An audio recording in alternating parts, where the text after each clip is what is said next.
Water hides a lot of secrets. Whether it is explosives tucked away at the bottom of the ocean or that sneaky shark making its way up the river, the truth is that we don't always know what's hiding underneath the surface of the water. At least not until it shows up on shore. Throughout the years, all kinds of strange things have shown up on the countless shores around the world. But if there's one thing that's guaranteed to catch attention every single time, it's bodies.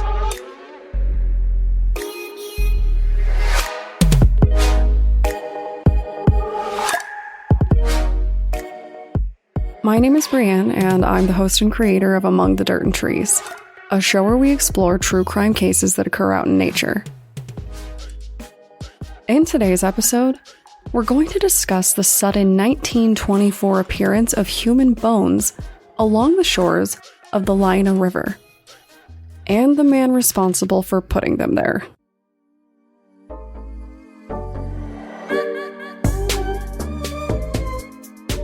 By the end of this case, police found more than 500 pieces of human bone. So, yeah, there were quite a few bodies cast out into this river. When locals were exploring the shore of the Lina River, I like to think that they were looking for trinkets. The Daily News described the people who found the first skull as urchins, so I'm pretty sure they were looking for something small and useful, or something to sell, or just something cool to collect. In this case, they found something a lot more concerning and hardly useful. Within a couple of weeks, another skull appeared, and this was just the beginning. Police didn't think too much about the skulls until they did a more thorough search and uncovered what was basically the motherlode of human bones. This was no accident. Someone was discarding human bones in the river. At this point, police found themselves stuck with a few obvious questions. First, who were all these people at the bottom of the river? Second, what happened to them? And third, who put them there? To have one skull in your river is one thing, but to have hundreds of bone fragments is certainly something else, so the search began. With some research, police were able to determine that the bones in the river belonged to a few missing persons in the area. But that still didn't tell police what happened to these individuals.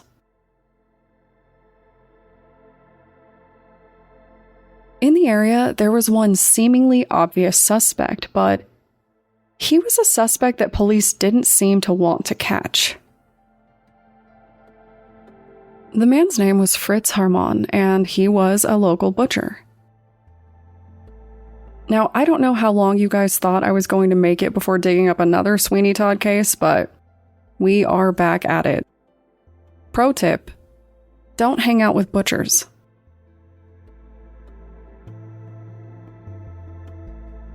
Haarmann was a middle-aged man who always seemed to walk the edge of what was and wasn't acceptable in society at the time. Like plenty of young people, he was interested in weapons and knives, but not in a normal way. I think we can all agree that it's one thing to walk around at the age of 13 with a pocket knife carving up sticks and cutting blades of grass. But it is something else entirely to obsessively watch the butchers slicing up flesh while they work. Haarmann never seemed quite like other kids, and a later head injury didn't seem to help. At some point, his nature took a twisted turn. Haarmann found himself in and out of psychiatric care for various reasons, entered compulsory military service and then was medically discharged, and he started a huge fight with his father over his father's cigar business. And at some point, he started committing crimes, including several sex crimes with young boys. Fairly quickly, he was already on and off police radar. But he did what a lot of criminals have done to catch a break and to protect themselves.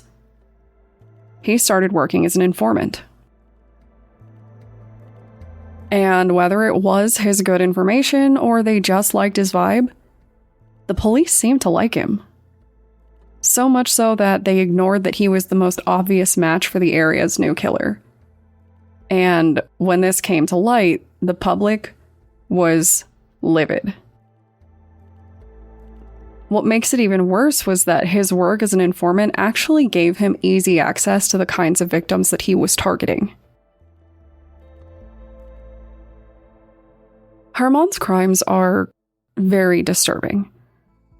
Throughout his time in Hanover, Germany, Haarmann abducted countless young men and boys, and he killed a good number of them, though no one knows the exact number of victims, not even him.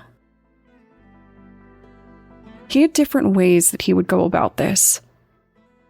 In some instances, he would entice the young people back using his charms. In others, he would pretend to be a kind and caring friend who would offer them food, protection, and shelter. Like many serial killers, he targeted people who were down on their luck. He targeted the kind of people who didn't believe that they had any other options. People who felt compelled to go with him if only to have one night of peace and comfort. Instead, he assaulted many of them and he killed several of them too. One theory is that his fixation with killing stemmed from being molested as a young boy himself. Eventually, it became clear that Haarmann was the killer, and it all happened because of his own hubris. One night, he picked up a new victim. Because yes, he was still actively committing his crimes even as the police were patrolling the city looking for him. Haarmann and his victim had a fight, and Haarmann planned to punish the boy by reporting him to police for having fake documentation during travel. At this point, the boy told police that Haarmann had abducted him, imprisoned him for several days, and raped him. Given Haarmann's history, they arrested him. Then, they went to search his home, where they found a ton of belongings from missing persons cases in the area. At this point, Haarmann resigned himself to his fate, and like many other serial killers, was all too happy to share his tale. He talked about how he tricked the young men and boys into his home. He talked about attacking them, about going from playful to violently biting them. He explained how much he loved to drink their blood, earning him the nickname the Vampire of Hanover.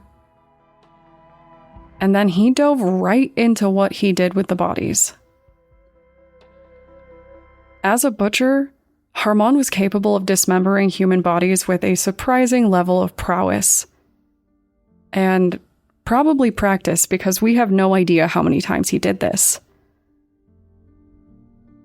What we do know is that he liked to start the work with a strong cup of coffee, which is such a weirdly normal thing to place next to such a terrible and messed up action. He told the courts that he would prepare the bodies just like any other kind of meat. He removed intestines, removed the skin, and all the kinds of processes that will just make you want to go vegan, basically. And then he would take the freshly stripped bones and casually hurl them out of his window into the river below. Somehow, no one ever saw him do this, as far as we know. Now, I know what you're thinking. What about all the body parts left behind? Well, Haarmann made them into sausage, which he sold to his neighbors and fed to his friends.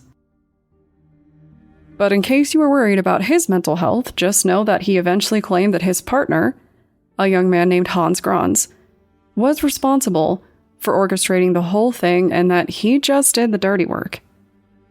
He claimed that Grans was the bloodthirsty killer, and whether it was true or not, they were both sentenced to death, though Grans ended up getting off with jail time.